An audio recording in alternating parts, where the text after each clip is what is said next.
Chemical reactions.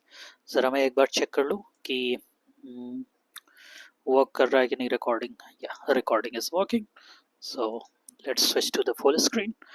अब start करते हैं type of chemical reaction.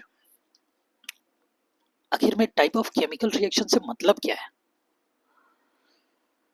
Chemical reactions तो वो अभी तक पढ़ रहे थे, बट क्या आखिर में उनके टाइप्स क्या हो सकते हैं? ठीक है, तो इसके बारे में वो हम जानेंगे आज।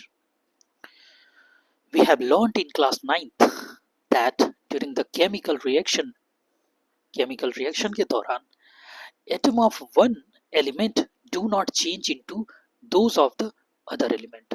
कहने का मतलब ये है कि हमने कॉम्बिनेशन कंबस्शन रिएक्शन देखा था क्लास 9th में। मैं बार बार कह रहा हूँ कि अगर जो नहीं वो समझ में आया, ये अगर जो सेंटेंस या मेरे बोलने पर कि 9th में पढ़े हैं, और अगर जो आपको नहीं याद आ रहा है कि 9th में पढ़े हैं, तो आप प्लीज जाके उसे 2x पे 9th के लेक्चर्स को रिवाइज करिए प्लीज। ठीक है, अगर जो इस चैनल पे भी नहीं है, मैं ये नहीं कह रहा हूं कि इसी चैनल पे देखिए, आप कहीं भी मिले वो, आप अपनी एनसीईआरटी की किताब खोल के देखिए, कहीं भी आप डाउनलोड कर सकते हैं। वेबसाइट है www.ncert.nic.in। यहाँ पे फ्री में आपको वो बुक मिल जाएगी। एनसीईआरटी इसी बेस पे आगे पढ़ता है कि आपको पीछे की सारी चीजें समझ में आ गई हैं। तो करते हैं। तो कहने का मतलब ये है, वहां देखा था कि CH4 CaCl2 नहीं, इसमें कार्बन तो नहीं है, H2O CO2 CO और इतना ही काफी है। तो वहां देखा था कि वेदर इससे आप इसका मीथेन को जला के कार्बन डाइऑक्साइड बनाए थे, तो ये कार्बन एटम और ये कार्बन एटम दोनों सेम ही होते हैं। यहाँ पे इन एटम्स के कैरेक्टर्स में कोई डिफरेंस नहीं आता है, बशर्ते मॉलिक्यूल डिफरेंशिएट हो जाता है। मीथेन के कैरेक्टर अलग हो जाते हैं, कार्बन डाइऑक्साइड के कैरेक्टर अलग हो जाते हैं। ठीक है, nor do atoms disappear from the mixture, और ना ही ये एटम डिसअपियर होते हैं मिक्सचर से। ठीक है, अब क्या बात है, और अपीयर फ्रॉम एल्सवेयर, या फिर बाहर से एक नया कोई एटम भी उसमें नहीं आता है। Actually chemical reaction involves the breaking and making of bonds between atom to produce new substances। इसके कहने का मतलब ये है कि एक्चुअली होता क्या है कि जब हम मीथेन को कंबस्ट करके या फिर जला के कार्बन डाइऑक्साइड हम बनाए थे ना, उसमें हुआ क्या था कि इस कार्बन के साथ जो हाइड्रोजन की बॉन्डिंग हुई थी, वो बॉन्ड केवल टूटते हैं और नया बॉन्ड ऑक्सीजन के साथ बन जाता है, बस इतनी ही बात होती है। अब यहाँ पे एक नया शब्द आ गया है आप लोगों के लिए, बॉन्ड। तो इस बॉन्ड को अगर जो समझ लिया, बॉन्ड का नेचर समझ लिया और एटम का नेचर समझ लिया, तो आपके लिए केमिस्ट्री कुछ रही नहीं जाएगी। और मैं समझाने की कोशिश करूंगा पूरी तरीके से। ओके, सो अब यहां पे बात आई है कि ये, अब एक तरह से इसे और भी कह सकते हैं कि यहां पे एटम्स कभी नहीं चेंज होते हैं, बट बॉन्ड्स का रीअरेंजमेंट होता है। रीअरेंजमेंट होता है। पहले कुछ दूसरे तरह के बॉन्ड्स बने थे, अब कुछ दूसरे तरह के बॉन्ड्स बने हैं। पहले कुछ दूसरे तरह के एटम्स के बीच में बॉन्ड बने थे, बट अब कुछ दूसरे तरह के एटम्स के बीच में बॉन्ड बने हैं। ठीक है, गेटिंग इट और नॉट? तो उस बॉन्ड्स को, उन बॉन्ड्स को भी जरा सा मैं दिखाने की कोशिश करता हूं। मे बी मैं इनकरेक्ट भी हूं, बट आप समझने की कोशिश करिएगा। मीथेन बनता है ऐसे, कार्बन के एक एक बॉन्ड से जुड़े रहते हैं ये चारों हाइड्रोजन, बट जब हमने ऑक्सीजन के साथ इसको जलाया था तो ये बना C double bond O double bond O।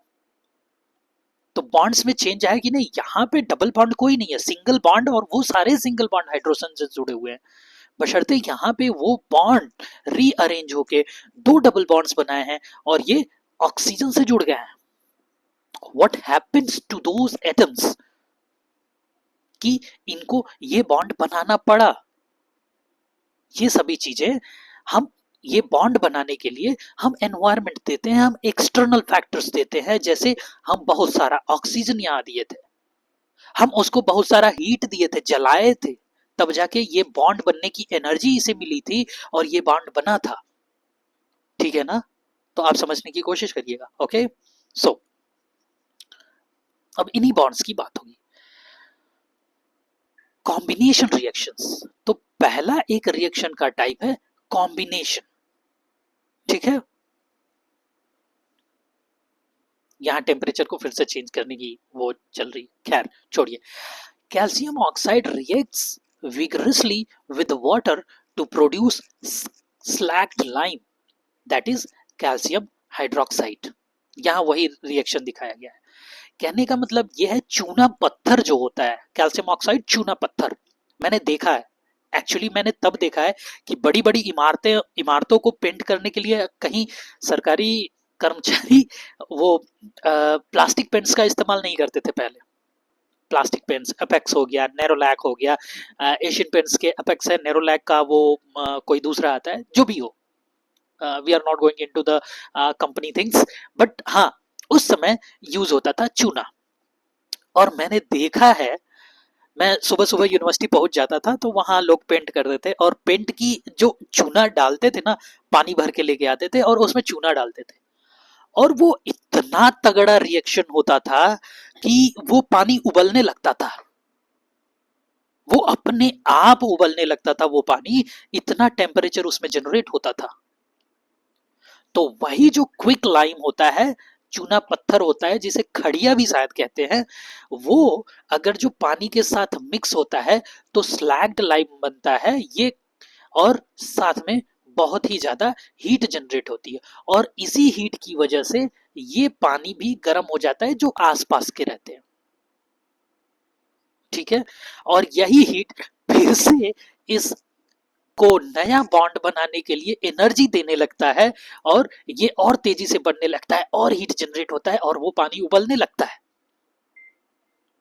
ठीक है, सो अब यहां पे देखिए, कैल्शियम रिएक्ट किया है ऑक्सीजन के साथ, जो भी बॉन्ड बनाया हो, I am not going into depth here, बशर्ते जब बॉन्डिंग की बात आएगी तब एकदम ध्यान दिया जाएगा। बट यहां पे क्या हुआ है, यहां कैल्शियम दो हाइड्रोक्साइड के साथ जुड़ गया है। ठीक है ना, ये चीज समझिएगा। ओके, और साथ में हीट जनरेट हो रहा है। तो कॉम्बिनेशन का क्या मतलब है, ये वाटर का कुछ अमाउंट इसमें ऐड हुआ है। In this reaction calcium oxide and water combine to form a single product. देखिए, ये वाटर इसमें कंबाइन हो गया है हाइड्रेटेड फॉर्म में, और क्या यहां पे लिखा गया है, एक्वस, ध्यान रखिएगा, ये एक्वस सॉल्यूशन बना है। Such a reaction in which a single product is formed from two or more reactant is known as combination reaction। ठीक है, जहां पे बस एक तरह से ये समझ लीजिए, रिएक्टेंट मोर देन प्रोडक्ट हो तो कहीं ना कहीं कॉम्बिनेशन हो रहा है, क्योंकि ये x प्लस वाई मिलके अगर जो z दे रहे हैं, मतलब कि यहाँ पे x प्लस वाई एक ही में आ गए हैं। यहाँ दो रिएक्टेंट हैं, दो तरह के रिएक्टेंट है, यहाँ एक ही तरह का प्रोडक्ट बन रहा है, तो कॉम्बिनेशन रिएक्शन हुआ। ठीक, let us discuss some more example of combination reaction. तो गैसों का बनना ही सीधे दे दिए हैं, बर्निंग ऑफ कोल। आप जानते हैं कोयला क्या होता है, कोयला केवल कार्बन होता है, और कार्बन को जब एक्सट्रीम हीट दिया जाता है तो क्या बनता है, CO2 बन रहा है। Extreme heat plus excess of oxygen दिया जा रहा है, क्योंकि आप कोल जलाते हो तो कार्बन मोनोऑक्साइड भी बनता है, तो जब ऑक्सीजन जरा सा कम रहेगा तो कार्बन मोनोऑक्साइड बनेगा, और ऑक्सीजन की सप्लाई पूरी रहेगी तो वो कार्बन डाइऑक्साइड बनेगा। ठीक है, formation of water from hydrogen and oxygen gas, तो ये भी कॉम्बिनेशन रिएक्शन है, दो रिएक्टेंट मिलके एक प्रोडक्ट बनाए। ठीक है, दो रिएक्टेंट मिलके एक तरह का प्रोडक्ट बनाए, तो वही चीज है। In simple language we can say when two or more substances combine to form a single product, the reaction is called combination reaction. ठीक है. In activity 1.4, we also observe that large amount of heat is evolved. This makes the reaction mixture warm. Reaction in which heat is released along with the formation of products are called exothermic. X मतलब होता है बाहर निकालना. ठीक, कहीं भी X आ जाए. Like एक एग्जांपल लीजिए, एग्स इट. एक्स इट मतलब एग्जिट, बाहर निकलना, निकलने के लिए यूज होता है. X I L E, exile. Exile मतलब देश निकाला देना. ठीक है. उसी तरह से एक्स ओ थर्म. एक्स मतलब बाहर निकल रहा है. What? Therm, that is temperature. और टेम्परेचर को ही यहां हीट कहा जा रहा है. तो जहां हीट निकल रहा है उसे एक्सोथर्मिक केमिकल रिएक्शन बोला गया है. ध्यान दीजिएगा. इसे उसमें लिख के समझाया जा सकता है और फंसाया भी जा सकता है.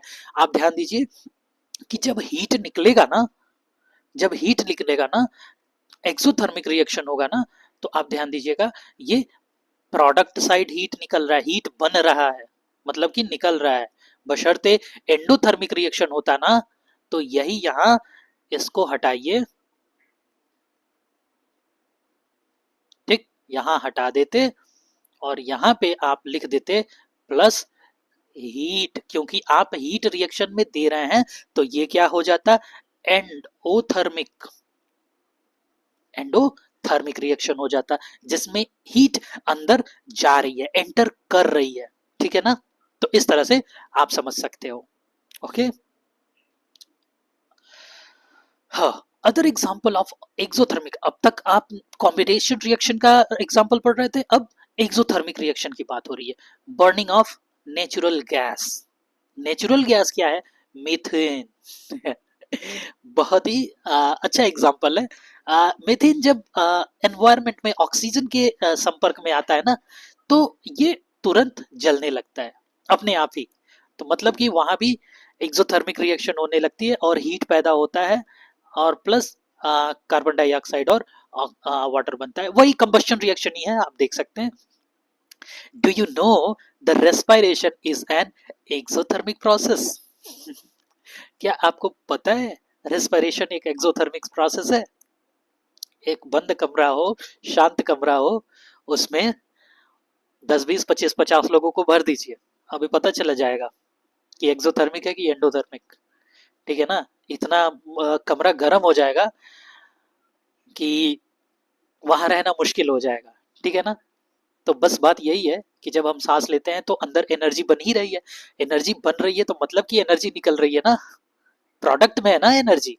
और मैंने अभी बताया कि अगर जो प्रोडक्ट एनर्जी में है तो एक्सोथर्मिक रिएक्शन है.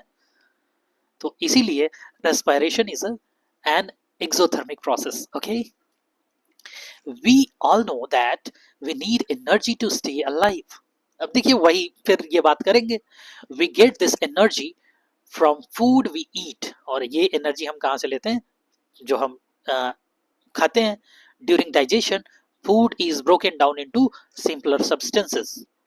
अभी जस्ट बायोलॉजी वाला लेक्चर रिकॉर्ड किया हूँ, उसमें यही सारी बातें हैं. For example, rice, potatoes and breads contain carbohydrates.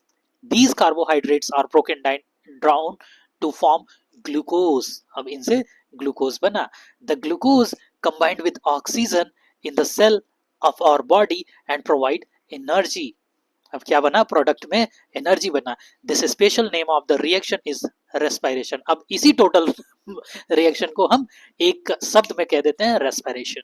The process of which you will study in chapter 6. मतलब कि बायोलॉजी का चैप्टर होगा आई थिंक. या सो एक चीज देखिएगा, जब हम पेड़ पौधों में फोटोसिंथेसिस का रिएक्शन पढ़ रहे थे, फोटोसिंथेसिस का रिएक्शन पढ़ रहे थे, तो वहां पे क्या हो रहा था? CO2 और वाटर कंबाइन होके, H2O कंबाइन होके ग्लूकोज बना रहे थे, C6H12O6 बना रहे थे. बट यहाँ पे क्या हो रहा है?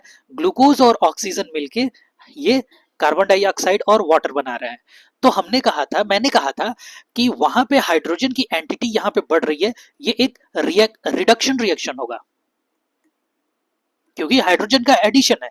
यहाँ किसका एडिशन हो रहा है? ऑक्सीजन का एडिशन हो रहा है। ये ऑक्सीडेशन का एडिशन, ऑक्सीडेशन रिएक्शन है। और यही ऑक्सीडेशन जो हमारे शरीर में हो रहा है वो बहुत ज्यादा एनर्जी क्रिएट करता है, और ज्यादा एनर्जी क्रिएट करना मतलब ज्यादा एनर्जी लॉस भी होगा। हमको अपने मन भर अपने काम भर का एनर्जी चाहिए, एंड दैट्स व्हाई कहीं ना कहीं ये एनर्जी हमारे एजिंग से भी कोरिलेट करती है। तो इसके लिए हम कहते हैं, सोचते हैं कि एज धीरे धीरे बढ़े या फिर एजिंग ना दिखे, तो इसलिए हम एंटी ऑक्सीडेंट्स खाते हैं। एंटी ऑक्सीडेंट्स भी लेना बहुत जरूरी है कि एक्सेस एनर्जी लॉस ना हो, जो कि मोस्टली मैं कहूंगा लेडी फिंगर, लेडीज फिंगर। काहे इतना लंबा याद करना यार, सीधे ओकरा बोलो, ओके आ रहे ओकरा, मतलब वही होता है। तो लेडीज फिंगर में ये एंटीऑक्सीडेंट्स बहुत मिलते हैं। विटामिन सी के साथ भी एंटीऑक्सीडेंट्स का जुड़ाव बहुत ज़्यादा होता है, वहाँ भी मिलते हैं। टी में एंटीऑक्सीडेंट्स मिलते हैं। तो वो सारी चीज़ें लेनी चाहिए। टी, ये जो टी हम पीते हैं वो टी नहीं, नहीं तो कहेंगे बहुत अच्छी चीज़ है। ग्रीन टी की बात हो रही है, और ग्रीन टी को बनाने का भी अब मैं इतना बता रहा हूं तो मुझे लगता है आपको अवेयर करना चाहिए। अगर आप ग्रीन टी बना रहे हैं तो green tea shouldn't be boil, ठीक है? तो उसको ब्रू किया जाता है। तो ब्रू करने में जब आप एंटी ऑक्सीडेंट का कॉन्सेप्ट जरा सा समझिएगा। कभी ये चीजें गर्म करके ना खाएं, जैसे भिंडी भी हम बहुत ज्यादा पका के खाते हैं और वो सारी चीजें खाते हैं, तो ये एंटीऑक्सीडेंट्स बर्बाद होते हैं, हाई टेम्परेचर पे ये डिग्रेड होते हैं।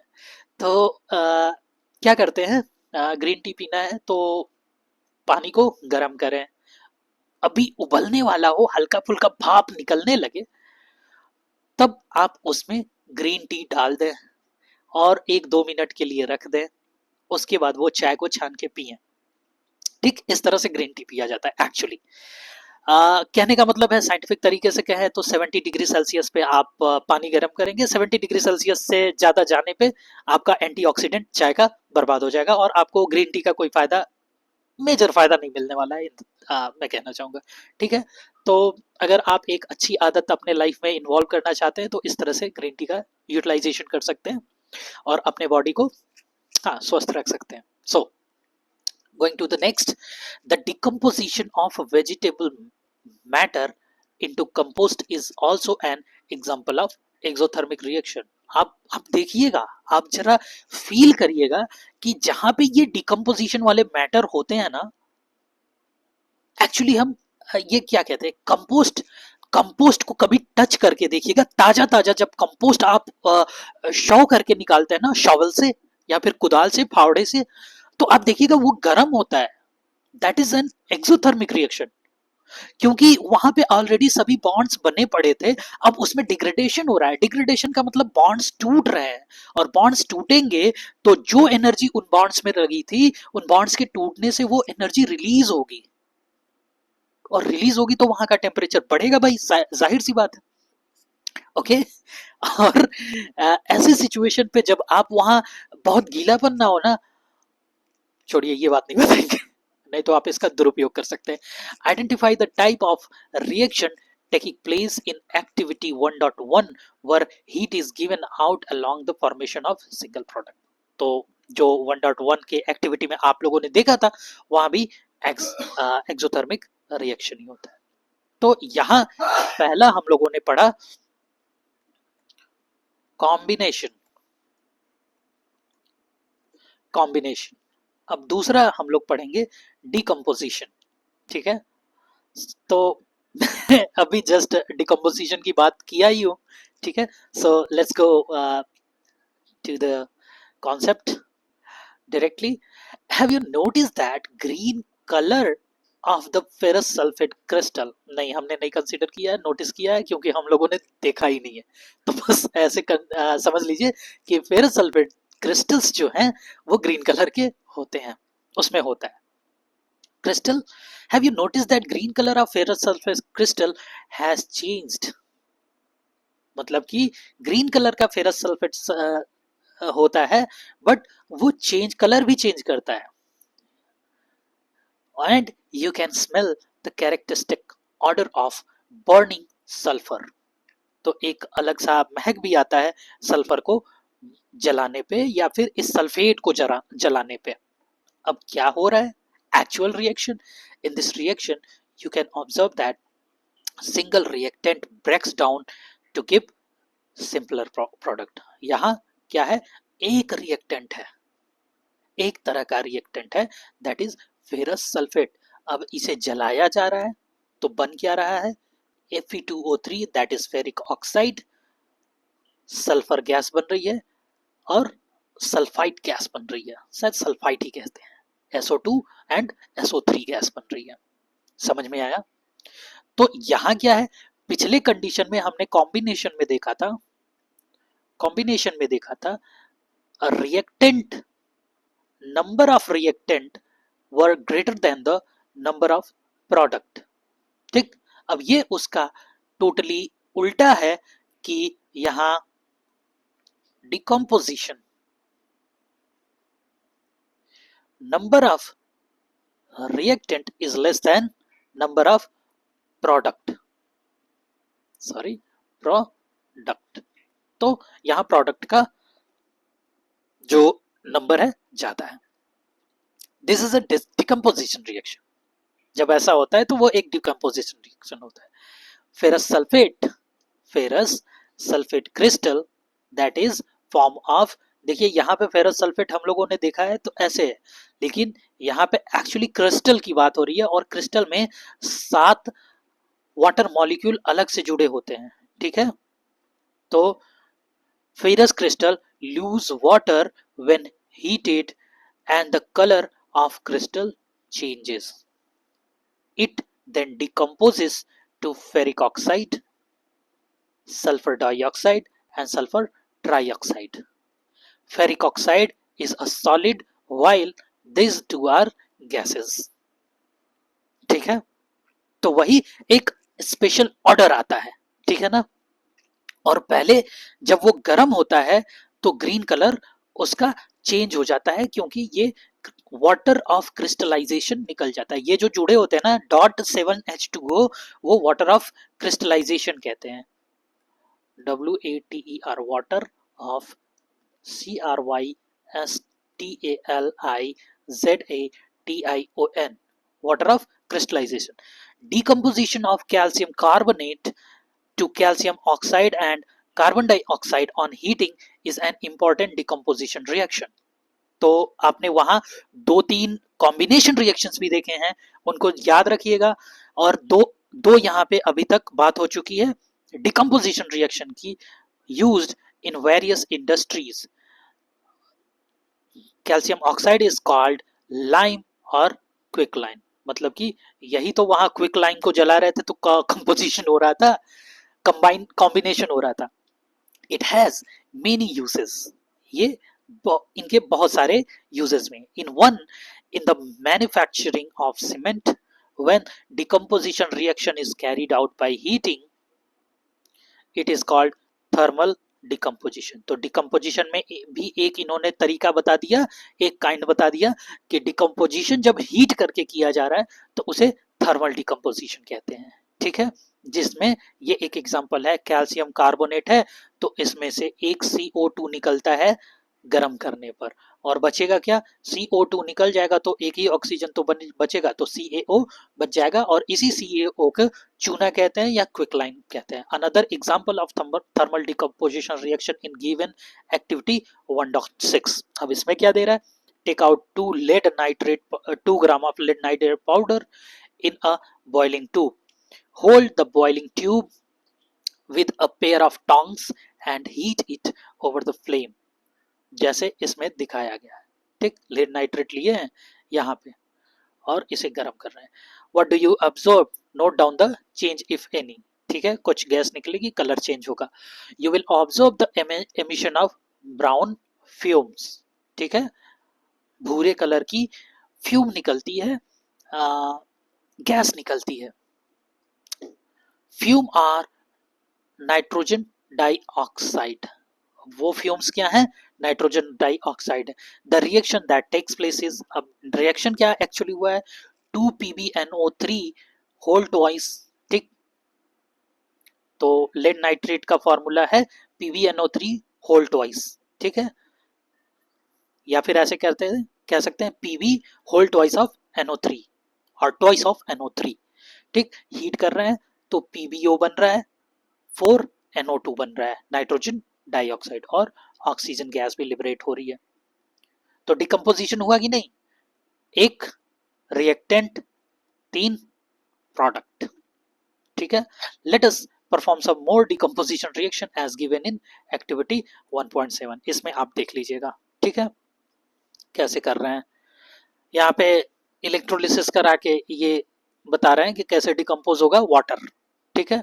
तो ये बहुत ही प्यारा, मैंने भी घर पे किया है, और मैंने 6 वोल्ट की बैटरी नहीं यूज़ करी थी, मैंने एक अलग ही एपरेटस यूज़ किया था। मेरे पास था वो समय ट्रांसफार्मर था, जिसमें मैं रेक्टिफायर लगा के, इंटरमीडिएट में था उस वक्त, आप लोग तो छोटे हैं, तो मैं भी रेक्टिफायर लगा के एसी को डीसी में कन्वर्ट करता था, और डीसी को वाटर में डाल के मैं देखा था, तो वहां से बुलबुले एक्चुअली निकलते हैं, बहुत अच्छा लगता है।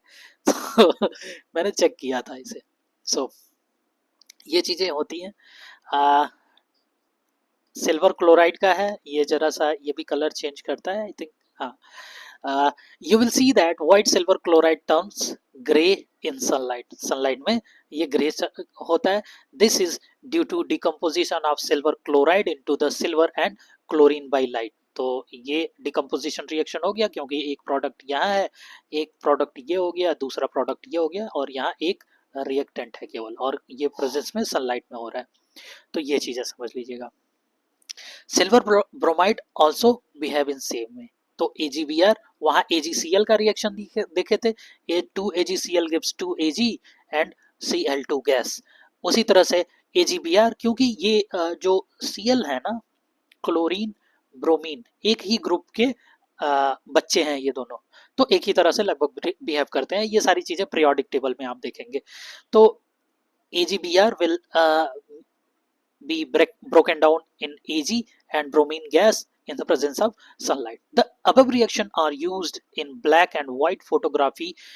What from the energy is causing these decomposition reaction? आखिर में क्या ये what form of energy, कौन किस तरह की एनर्जी इस डिकम्पोजिशन रिएक्शन में हेल्प कर रही है? We have seen that the decomposition reaction requires energy either in form of heat, light or electricity. Water के डिकम्पोजिशन का आपने देखा था, बताया था, हल्का सा मैं बताया हूं। ब्रेकिंग डाउन द रिएक्टेंट्स, तो ये इनको तोड़ने में हेल्प करती हैं। Reaction in which energy is absorbed are known as endothermic reaction. यहाँ एंडोथर्मिक रिएक्शन होता है। अब क्या कह रहा है कि एक और एक्टिविटी आप करिए जिसमें है take about 2 gram of barium hydroxide in test tube, add 1 gram of ammonium chloride and mix with help of glass rod, touch the bottom of the test tube with your palm, what do you feel? It is an exothermic or endothermic reaction। तो यहाँ पे ये एक endothermic reaction होता है, वो उसका temperature ठंडा ठंडा फील करेंगे आप, ठीक है ना। अब देखिए क्वेश्चन क्या है, देखते हैं कुछ क्लियर हुआ है कि नहीं। A solution of a substance X is used for white washing. White washing मतलब दीवार को पेंट करना। मैंने बहुत अच्छा कहानी बताया है। Name the substance X, what is that, right it's formula, या अब क्या मैं बोलूं, क्विक लाइम है। Right the reaction of the substance X named in I, मतलब that is first with water. तो जब स्लैक्ड लाइम को, स्लैक्ड या क्विक लाइम को वो करेंगे, स्लैक्ड लाइम बनेगा, शायद यही है ना, स्लैक्ड लाइम बनेगा। तो उस रिएक्शन को आपको लिखना है। Why is the amount of gas collected in one of the test tube in the activity 1.7 double of the amount of collected in the other. मतलब कि जो 1.7 में आप जब देखेंगे एक्टिविटी पढ़े होंगे, तो वहां पे पूछ रहा है कि क्यों एक में जस्ट डबल अमाउंट था और एक में सिंगल अमाउंट था, ठीक है। तो 1.7 एक्टिविटी में जाइएगा, वहां पे देखेंगे, उसका जब आप रिएक्शन देखेंगे ना, तो देखेंगे कि 1 मोल के टूटने से 2 मोल बन रहे होंगे, एक 2 मोल बन रहा होगा और एक 1 मोल बन रहा होगा, ठीक है ना। तो इसीलिए एक दोगुना बन रहा है, एक एक गुना ही केवल बन रहा है, ठीक है ना। तो इस तरह से वो रिएक्शन फॉलो होगी, ठीक है। तो अब डिस्प्लेसमेंट रिएक्शन और दूसरे रिएक्शंस अगले लेक्चर में पढ़े जाएंगे। तो आज के लिए बस इतना ही। Thank you very much. तो मिलेंगे अगले लेक्चर में। ओके।